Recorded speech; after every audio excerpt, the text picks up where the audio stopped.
Good morning प्यारे बच्चों। आज के वीडियो में जो है हम क्लास 11th के पार्ट 3 की बात करेंगे। पार्ट 3 सेक्शन जो है इसका स्टार्ट कर रहे हैं।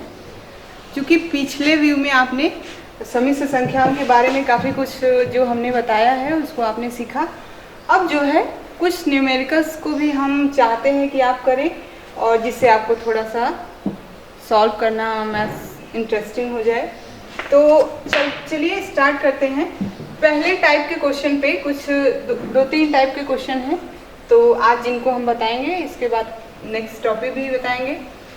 समिश्र संख्याओं पर आधारित कुछ उदाहरण दे रहे हैं, एग्जाम्पल करा रहे हैं। इनको देखिए आप एक्सरसाइज से एग्जाम्पल जो बुक्स में एग्जाम्पल है उनको भी करने का प्रयास कीजिए। चलिए आइए, पहला जो क्वेश्चन है, निम्नलिखित संख्याओं को आई का प्रयोग करते हुए, आयोटा का प्रयोग करके आपको इनको सॉल्व करना है। तो पहले टाइप के क्वेश्चन में पहला क्वेश्चन जो है सॉल्यूशन नंबर फर्स्ट, आपको बताया गया, हम जानते हैं आइलर ने डिफाइन किया आई स्क्वायर इज इक्वल टू -1। ठीक है, अब जहाँ भी हमको रूट में अगर माइनस दिखता है तो उसकी जगह हम लिख सकते हैं आई स्क्वायर। चलिए आइए, क्वेश्चन दिया गया है, जो दिया क्वेश्चन है अंडर रूट -81। आप इसको लिख सकते हैं अंडर रूट में 81 इंटू -1 लिख सकते हैं। ठीक है, -1 की वैल्यू अभी हमने बताया कि आइलर ने इसको डिफाइन किया आई स्क्वायर इज इक्वल टू -1। तो जहाँ पर भी आई -1 दिखे आप उसकी जगह आई स्क्वायर पुट कीजिए, ये हो जाएगा 81 इंटू आई स्क्वायर। ठीक है, यहाँ से ये हो जाएगा 81 आई स्क्वायर। अब चूंकि ये है 9 का स्क्वायर, ठीक है, यहाँ देखते हैं, इसको लिख सकते हैं अंडर रूट 9i स्क्वायर लिख सकते हैं, आयोटा। ठीक है, और वर्गमूल जब लेंगे हम तो क्या आएगा वर्गमूल निकालने पे 9i। ये क्वेश्चन का क्या हो गया आंसर। ठीक है, बस इतना छोटा क्वेश्चन। इस टाइप के जब आपको क्वेश्चन दिखे तो जहाँ पे भी माइनस रूट में है उसकी जगह आपको क्या सब्स्टिट्यूट करना है, आई स्क्वायर, और क्वेश्चन वैसे ही सरल हो जाएंगे। नेक्स्ट दूसरा क्वेश्चन जो है उसकी बात करते हैं।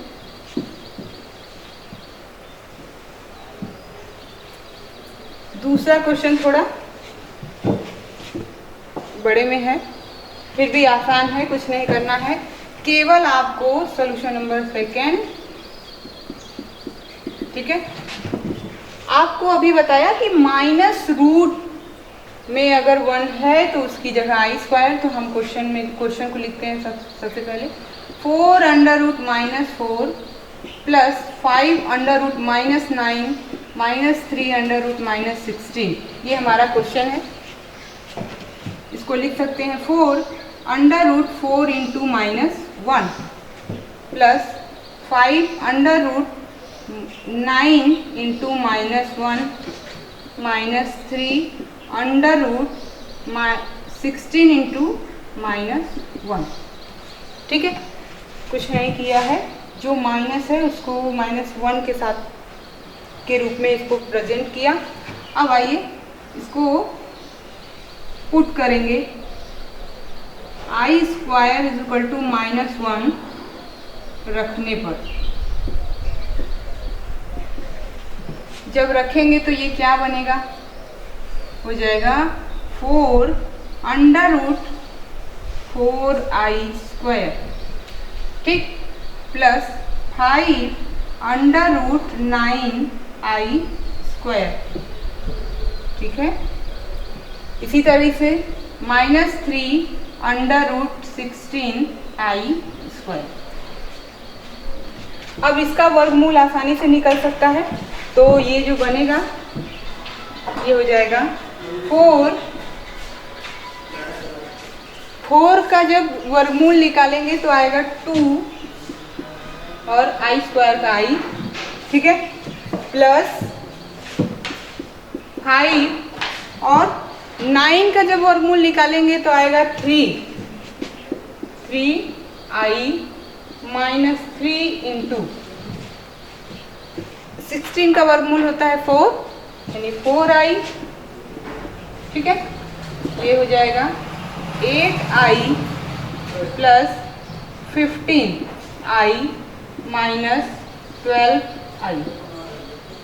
ठीक है, अब देखिए इसको सॉल्व कीजिए। 15 में से 12 चला गया 3, तो 8i plus 3i this is equal to 11i। ये हो गया आंसर। ठीक है, तो क्वेश्चन देखने में तो बहुत बड़े हैं मगर सॉल्व करने लगेंगे आप तो ये बहुत बिल्कुल ही सरल है। कुछ भी इसमें ज़्यादा आपको मेहनत करने की आवश्यकता नहीं है, ज़्यादा वर्क नहीं करना है, बस केवल क्वेश्चन को समझना है कि हमको करना क्या है। ठीक है, सेकेंड टाइप पे चलते हैं। दूसरा टाइप जो है क्वेश्चन में, सेकेंड टाइप के क्वेश्चन को आपको केवल उसका वास्तविक भाग और काल्पनिक भाग बताना है। क्वेश्चन में अगर कोई सम्मिश्र संख्या दी गई है तो आप केवल उसके वास्तविक और काल्पनिक भाग को बताएंगे, यानी रियल पार्ट और इमेजिनरी पार्ट आपको अलग करके बताना है। ठीक है, तो इस पे भी 2 क्वेश्चन लेते हैं हम। सम्मिश्र संख्याओं के वास्तविक व काल्पनिक भाग को बताइए। ठीक है, आपको सम्मिश्र संख्या दी है। देखिए क्या है सम्मिश्र संख्या, 2 + 3i।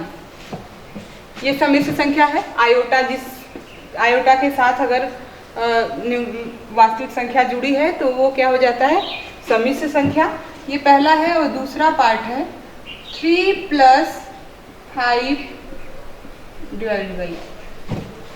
इन दोनों क्वेश्चन को आपको क्या करना है, वास्तविक और काल्पनिक भाग आपको बताना है। तो सॉल्यूशन नंबर फर्स्ट, चूंकि सम्मिश्र संख्या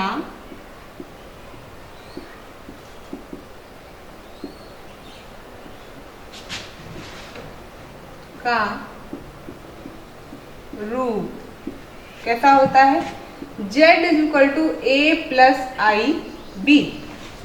a + आयोटा b इस फॉर्म का होता है, तो जिसमें वास्तविक भाग क्या होता है, जिसको बोलते हैं रियल ऑफ z, यानी real part of z this is equal to क्या हो जाता है, a। ये जो पार्ट कहलाता है वो क्या कहलाता है, वास्तविक भाग, जिसमें आयोटा नहीं होता है। और काल्पनिक भाग क्या होता है, जिसको अधिकल्पित भी बोलते हैं, इसको कहते हैं imaginary, EMG part of z, यानी इमेजिनरी पार्ट ऑफ z वो क्या है, b।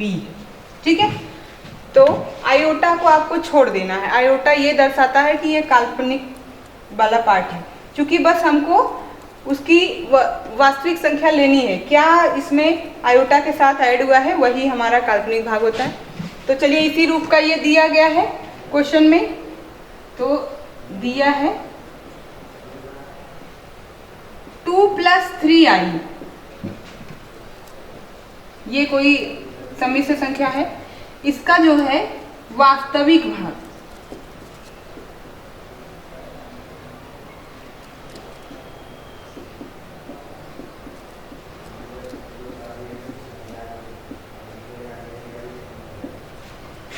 अतः वास्तविक भाग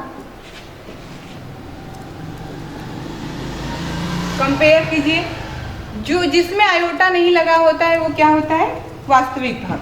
तो यानी इसका real part of Z is equal to क्या हो जाएगा, 2। ठीक है, real part of Z is equal to क्या हो जाएगा, 2। अब आते हैं इसके काल्पनिक भाग पे। काल्पनिक भाग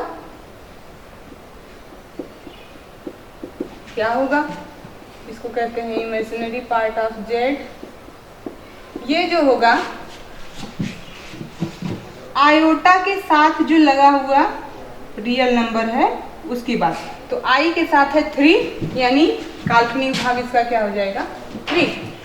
ठीक है, आपने देखा कुछ नहीं करना है क्वेश्चन में, केवल आपको रियल पार्ट और इमेजिनरी पार्ट को अलग करना है। रियल पार्ट वो होता है जिसमें आयोटा नहीं होगा, तो आयोटा यानी आयोटा से फ्री कौन सा है, 2, तो ये रियल पार्ट हो गया। और इमेजिनरी पार्ट वो होता है जिसमें आयोटा शामिल होता है, तो यानी काल्पनिक भाग। समझ में आया। अब आते हैं सेकंड, इसी का सेकंड क्वेश्चन। अब यहाँ पे थोड़ी सी कठिनाई है, कभी भी आपका जो आयोटा है वो हर में नहीं होना चाहिए, उसको हम इस प्रकार कन्वर्ट कर दे कि वो अंश में आ जाए। ठीक है, तो यहाँ पे हमने देखा कि ऐसे डायरेक्ट नहीं लिख सकते कि 3 वास्तविक है और 5 काल्पनिक, ऐसा नहीं लिख सकती। क्यों नहीं लिख सकते, क्योंकि हमने केवल रूप देखा है z is equal to a plus I B का, ये रूप है। आई हमारा कहाँ है, अंश में है, हर में कुछ नहीं है, हर में 1, ऐसा समझिए। ठीक है, तो ये आयोटा हमेशा अंश में होना चाहिए, इसको कन्वर्ट करेंगे तो सॉल्यूशन नंबर सेकेंड,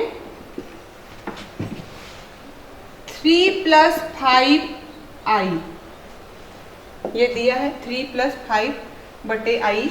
इसको सॉल्व करने से पहले इसको इसके वास्तविक समिश्र संख्या में पहले चेंज करते हैं। तो इसको कैसे कर सकते हैं,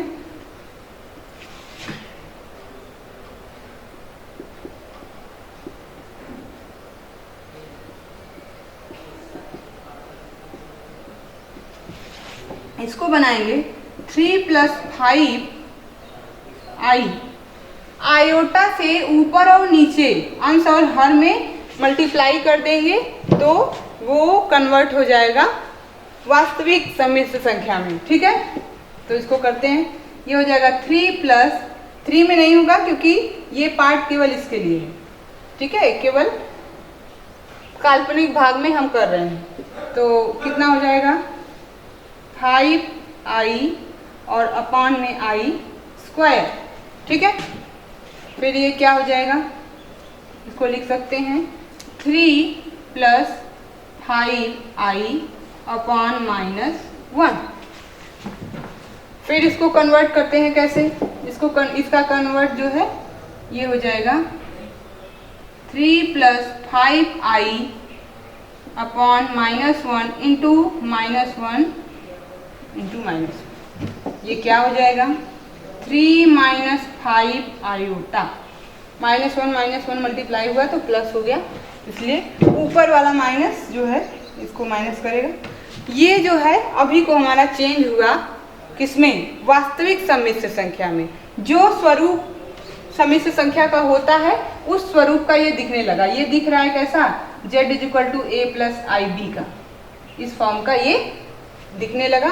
अब इसका हम वास्तविक और काल्पनिक भाग क्या होगा ये देखेंगे। तो वास्तविक भाग,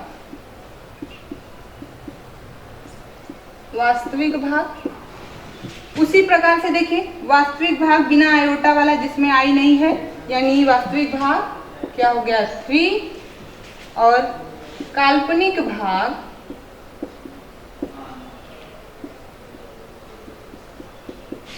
ये क्या हो जाएगा।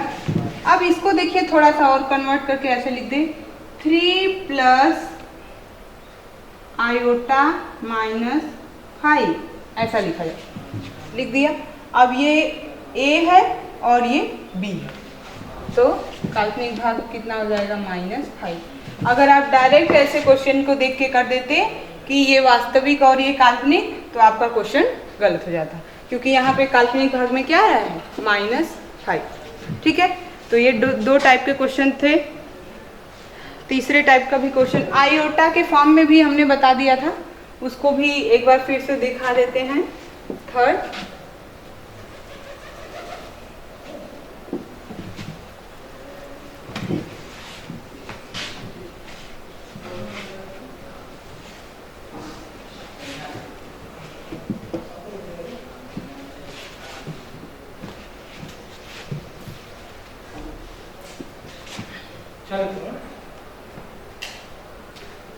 क्वेश्चन है आयोटा के पावर 87 को सरल कीजिए। इसको आपको सॉल्व करना है कि इसकी वैल्यू कितनी होगी, ये आपको करना है। तो इस टाइप के क्वेश्चन के सलूशन के लिए हम एक बार फिर पहले भी चर्चा कर चुके हैं कि क्या करते हैं, आयोटा के पावर जो घात रहेगी उसमें 4 से डिवाइड करते हैं और शेष जो आता है उसको ऐड करके लिखते हैं। तो ये हो जाएगा आयोटा के पावर 87। आप अगर सीधे डायरेक्ट अगर आप कर सकते हैं तो कर लीजिए, नहीं तो आप रफ वर्क कर लीजिए। रफ डाल के 87 डिवाइडेड बाई 4, 2 टाइम्स 8, 7, 1 टाइम 3, यहाँ रिमाइंडर हमारा कितना बचा है 3, और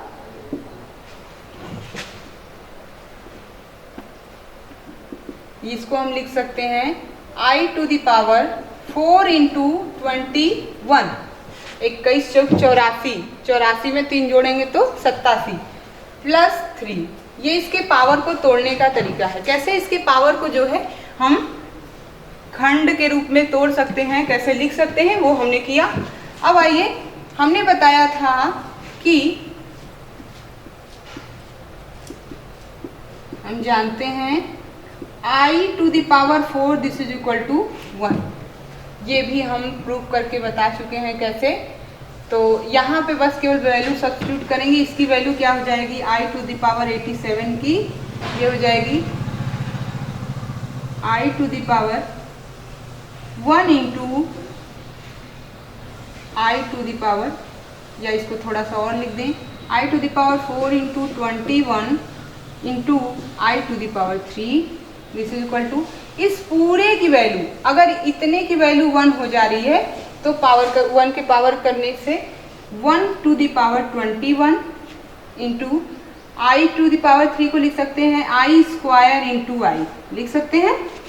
छोटा और किया, इसकी वैल्यू 1, I के पावर आप चाहे 1000 पावर करिए, लाख पावर करिए, कितने भी पावर कर दीजिए, कितनी बार भी मल्टीप्लाई 1 इंटू 1 1 इंटू कर दें, फिर भी उसकी वैल्यू कितनी 1 यहाँ हो जाएगा। I स्क्वायर की वैल्यू कितनी होती है -1, तो I स्क्वायर की वैल्यू -1 इंटू I, ये क्या हो जाएगा, ये हो जाएगा -I। ये आपका क्या हो गया सॉल्यूशन। आयोटा के फॉर्म में ही आप छोड़ सकते हैं, रूट में लिखने की आवश्यकता नहीं है, यही हमारा क्या हो जाएगा सॉल्यूशन। ठीक है, तो आप लोगों ने 3 प्रकार के क्वेश्चन को देखा।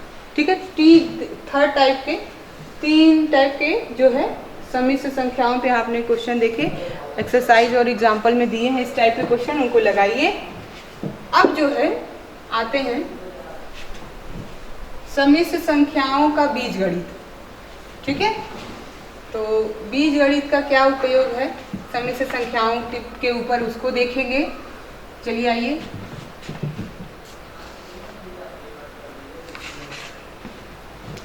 हेडिंग है नेक्स्ट,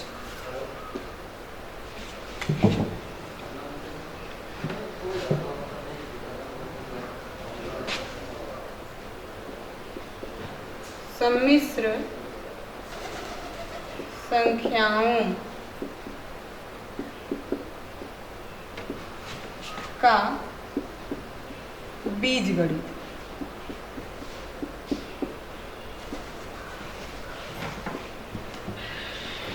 ठीक है, अब इस चीज को हम देखेंगे कि बीजगणित के नियम में जो है क्या क्या इसका इफेक्ट पड़ता है। पहला जो है योग का नियम देखेंगे, योग एडिशन का।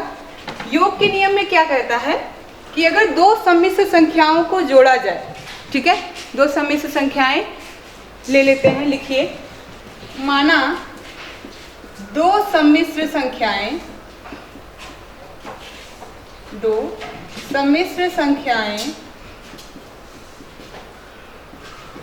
Z1 this is equal to A plus IB। ये पहली सम्मिश्र संख्या हमने लिया Z1 A प्लस IB तथा Z2 C प्लस IB। ये दो सम्मिश्र संख्याएं हमने लिया है Z1 और Z2। तो इनका योग किस प्रकार होता है ये हम देखेंगे। का योगफल क्या होगा, Z1 plus Z2 this is equal to A plus IB plus C plus ID। ठीक है, जोड़ते हैं, जब इन दोनों को केवल जोड़ना है आपको। ठीक है, तो ऐड करेंगे तो कैसे, हम पिछली क्लासेस में आपको बता चुके हैं कि जब ऐड करेंगे तो वास्तविक भाग में जुड़ते हैं। जैसे देखिए A का एडिशन किसके साथ होगा, C के साथ। तो A प्लस C यानी वास्तविक भाग को एक साथ जोड़ा और काल्पनिक भाग को एक साथ B प्लस D। और इस प्रकार जो हमको मिलेगी, ये जो संख्या मिली है वो कैसी संख्या है, एक सम्मिश्र संख्या है। ये कैसी संख्या है, एक सम्मिश्र संख्या है। तो हम देख रहे हैं कि जब भी हम दो सम्मिश्र संख्याओं का एडिशन कर रहे हैं, जोड़ कर रहे हैं, तो हमको एक सम्मिश्र संख्या प्राप्त हो रही है। ठीक है, ये बीजगणित के पहले उपयोग का है, योग किया। अब इसके कुछ गुणधर्म हैं। ठीक है, तो गुणधर्मों के बारे में थोड़ा सा चर्चा करते हैं और जो है आगे चलते हैं। तो आइए, पहले योग के सम्मिश्र संख्याओं के हेडिंग है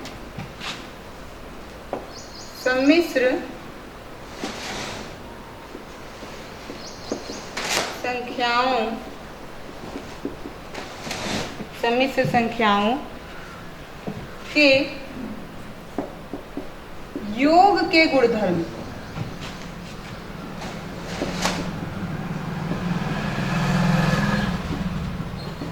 योग के क्या क्या गुणधर्म है, क्या प्रॉपर्टीज है कि योग में क्या क्या सम्मिश्र संख्याओं के साथ हो सकता है। तो आप लोगों ने छोटे स्टैंडर्ड की क्लासेस में पढ़ा होगा, पहला जो नियम होता है वो संवरक का नियम होता है। यानी जो प्रॉपर्टी जिस संख्या की होती है वही अगर हम किसी प्रकार का जो जोड़ घटाना या गुणा भाग करते हैं तो वही उसी प्रकार की संख्या प्राप्त होती है। ये जो है हम लोग इन सब बातों को अच्छे से जानते हैं। तो आगे जो आते हैं, पहला गुणधर्म है संवरक। संवरक नियम। संवरक नियम में क्या कहता है, यदि दो सम्मिश्र संख्याओं को जोड़ा जाए तो जो प्राप्त योगफल होगा वो भी एक सम्मिश्र संख्या होगी। यही इस संवरक नियम में का जो कंडीशन है, यही बात कहता है। तो ले लीजिए, माना दो, ऐसे कर देते हैं, दो सम्मिश्र संख्याओं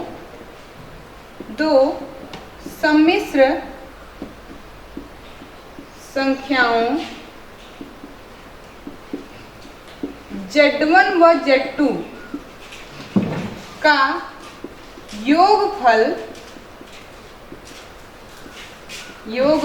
यानी Z1 प्लस Z2 एक सम्मिश्र संख्या होती है।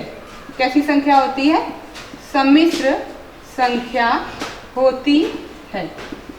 यानी अगर आप देखें इस चीज को, तो जब भी हम दो एक ही प्रकार के संख्याओं को जोड़ते हैं तो जैसे हमने पूर्ण संख्या लिया तो पूर्ण संख्याओं, दो पूर्ण संख्याओं को जोड़ेंगे तो तीसरा पूर्ण संख्या ही मिलता है।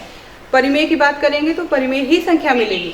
तो उसी प्रकार से सम्मिश्र संख्याएं दो लिए, उनका योगफल जब हमने किया वो भी कैसी संख्या है, एक सम्मिश्र संख्या ही मिलता है। तो यही जो नियम है वो समवर्ग का नियम है। दूसरा जो नियम है क्रम विनिमय, ठीक है। सेकेंड जो इसका गुणधर्म है क्रम विनिमय, यानी कि क्रम को आप बदल दीजिए, दो संख्याओं का योग कीजिए और क्रम को बदल दीजिए तो उस पर कोई प्रभाव नहीं पड़ता है। तो दूसरे नियम को देख लेते हैं, क्रम विनिमय नियम। क्रम विनिमय में क्या कहता है, दो सम्मिश्र संख्याएं Z1 और Z2 ले लिया, दो सम्मिश्र संख्याएं Z1 व Z2 के लिए क्या हो जाएगा, अगर आपने Z1 प्लस Z2 किया वही बराबर होगा, इक्वल होगा। कैसे, Z2 प्लस Z1। आगे पीछे जोड़ने से कोई मतलब नहीं है यहाँ पे। जैसे आप एग्जाम्पल के तौर पे दे सकते हैं 2 + 3 किया तो यही 3 + 2 भी हो सकता है, क्योंकि दोनों का एडिशन कितना आएगा, 5।